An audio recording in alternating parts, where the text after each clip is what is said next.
bonjour. Je suis Monsieur Olivier Ngemakwe. Je vais vous présenter mon thème de recherche en anthropologie. Là, je l'ai simplifié. Donc, la simplification du thème donne ce qui suit. L'anarchisme comme pouvoir symbolique des techniques de corps dans la sorcellerie sportive.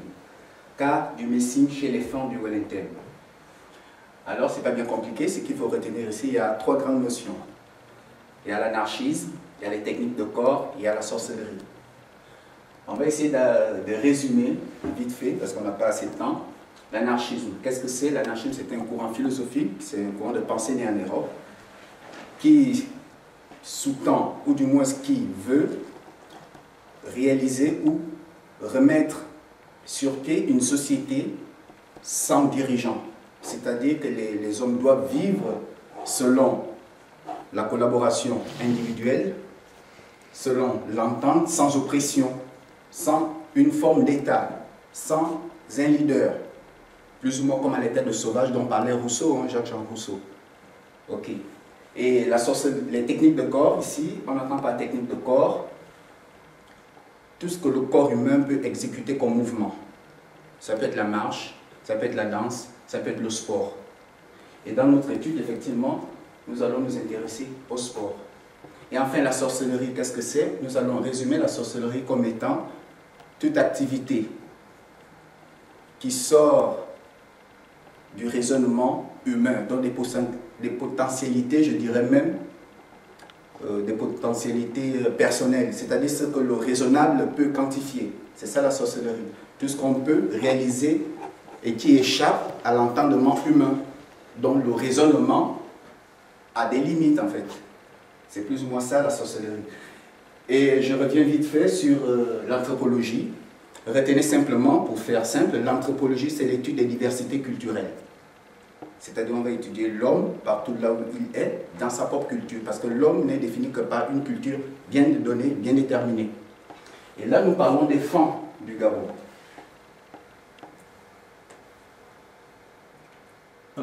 Espace, je pense. Ah voilà. Nous sommes allés un peu plus vite. Les Fang du Gabon. Qui sont les Fang? En fait, les Fang se retrouvent, c'est un peuple qui se trouve en Afrique centrale. Et on le retrouve dans 6 pays. Vite fait, j'ai mis quelques drapeaux pour vous repérer facilement. Et nous allons nous intéresser aux Fang du Gabon. Là, nous avons la carte du Gabon et là, nous avons notre zone d'étude qui est le Wellington. Le Wellington, c'est une région, c'est une province au nord du Gabon. C'est la plus grande province du Gabon dans laquelle se trouvent les Fang. Et le plan de travail, la première partie, nous allons parler de la théorie explicative de la sorcellerie et de l'anarchisme dans le messing.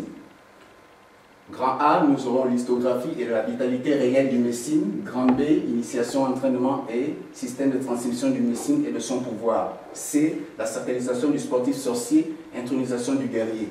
Alors vite fait, le messing, qu'est-ce que c'est? Le messing, c'est la lutte traditionnelle Fang. La lutte traditionnelle Fang, comme on pourrait parler de la lutte traditionnelle romaine, de la lutte traditionnelle chinoise, de la lutte traditionnelle anglaise, plus ou moins, le messing, c'est la lutte traditionnelle Fang. Historiographie, on ne peut pas rentrer tellement dans l'histoire, mais sinon, je vous ai pris 3 dates. 1865, les guerriers Fang pillent une embarcation appartenant aux explorateurs sur le fleuve Komo. Le fleuve Komo, c'est le plus grand fleuve du Gabon.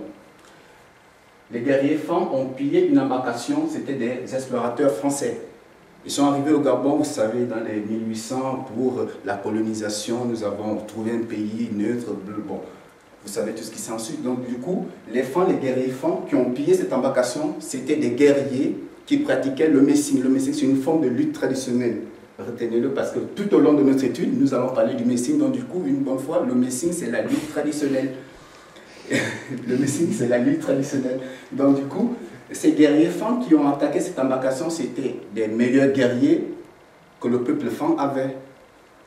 Et la deuxième date, 1869, ici, et les Français, justement, après le pillage, les Français ont massacré ces guerriers Fang. Et il y a eu des représailles. Mais ces représailles, nous voyons qu'ils vont intervenir, disons, un peu plus tard, en 1869. Et là, on assiste encore une fois à à une guerre sans précédent. Pourquoi? Parce que simplement, ces guerriers Fan n'utilisaient pas de fusils, n'utilisaient pas d'armes blanches comme les Européens à l'époque. Eux, ils utilisaient plutôt un autre pouvoir dans leur manière de combattre. Et ce pouvoir, c'est le pouvoir de l'Essénéa. Essénéa, vite fait.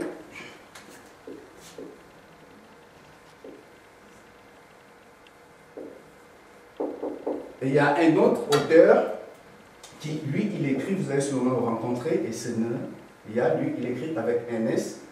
Mais ce qu'il faut comprendre, que le tout renvoie à l'esprit.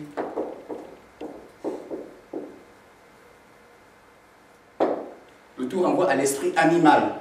Donc du coup, ces guerriers Fan utilisaient une sorte de boxe, une lutte traditionnelle, avec un pouvoir mystique qu'on appelle Essénéa. Essénéa, c'est l'esprit d'un animal qu'un guerrier va tisser l'alliance avec l'animal pour avoir cet esprit en lui. Du coup, quand il se bat, c'est cet esprit qui prend, si vous voulez, qui prend le dessus. Et du coup, l'homme, il devient ce qu'on appelle l'homme panthère. Nous avons beaucoup d'anthropologues qui ont parlé de ça. Hein. Mais ce qui va nous intéresser, nous, ici, c'est plutôt comment on initie ces guerriers. Comment un homme peut-il, en son sein, c'est-à-dire à l'intérieur de son propre corps, abriter l'esprit d'un animal? Quand bien même, nous savons, et des philosophes nous disent qu'un animal n'a pas d'esprit. Pourquoi? Parce que Descartes disait, l'esprit, c'est la conscience. Et du coup, les animaux ne sont pas conscients de leurs actes, donc du coup, ils n'ont pas d'esprit. Or, nous, en anthropologie, c'est vrai qu'on ne remet pas en cause tout ce que Descartes a eu à dire. Mais nous, Descartes, la philosophie, vous savez que la philosophie, c'est les idées. Et l'anthropologie, c'est du palpable, c'est le terrain. Justement, c'est ce qui différencie un peu l'anthropologie à la philosophie. On dira même que l'anthropologie, c'est la philosophie appliquée et applicable. C'est ça la grande différence, si vous voulez, entre l'anthropologie et la philosophie. Donc du coup, ici, j'ai vite fait, comme ça, à tout hasard, j'ai pris ici les plantes et un arbre. La première plante, je vous ai donné les noms scientifiques pour ceux qui veulent poursuivre un peu les recherches pour comprendre. La première plante, dans l'initiation au Messine, du moins, pour donner le pouvoir de l'Essénéa, la première plante va donner aux guerriers Fan la possibilité de se transcender, c'est-à-dire de sortir de leur propre corps, à volonté. Et l'arbre en question, qu'on appelle enfant Edoum, c'est un arbre imposant. Et si vous suivez même les documentaires sur l'Afrique, à chaque fois, on va vous renvoyer, quand on fait un documentaire sur l'Afrique, dans la savane, on va toujours vous renvoyer à un gros arbre. Et beaucoup appellent le baobab. En fait, enfant, on l'appelle Edoum. Et cet arbre a un rôle spécifique dans la sorcellerie Fan.